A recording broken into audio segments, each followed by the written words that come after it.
Extreme Weather Hits Home, Protecting Your Buildings from Climate Change is published by New Society Publishing, and John Banta is its author. Hi, John. Thanks for joining us. Thank you, Lou. Tell me a little bit about your background. I've been doing indoor environmental quality investigations for about 20 years, radon, lead, asbestos, things of that nature.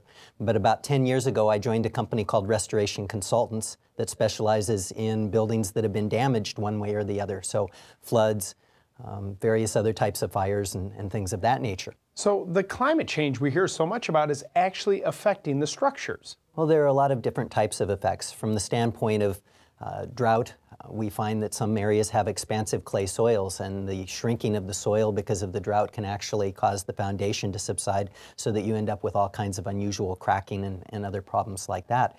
We find that humidity, as it changes and flows into areas that it hasn't been as humid previously, will end up causing moisture to become trapped into wall cavities. Tell us about some of the topics you're exploring in this book. Well, what I did was I looked at the literature, the scientific literature regarding climate change and what types of effects we can expect to have from it.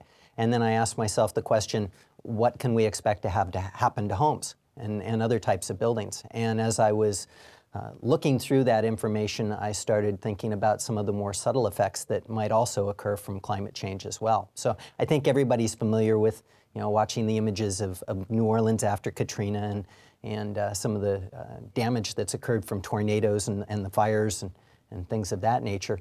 What I try to do is provide first aid tips that will help people prepare for those types of things. Right. And then as well, if you end up with your building being damaged, how can you recover from that damage more quickly and less expensive? So is it your opinion that architects and builders and designers should actually take extreme weather conditions to heart? Absolutely. We need to be looking at the various types of resiliency that we have to build into structures in order to not have them damaged the way that is currently happening. Yeah.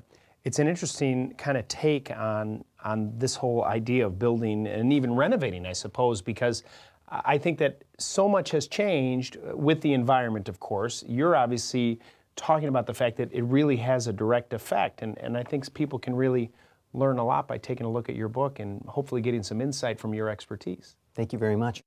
The new book is Extreme Weather Hits Home. Well, right now it's time for our Ask Lou segment.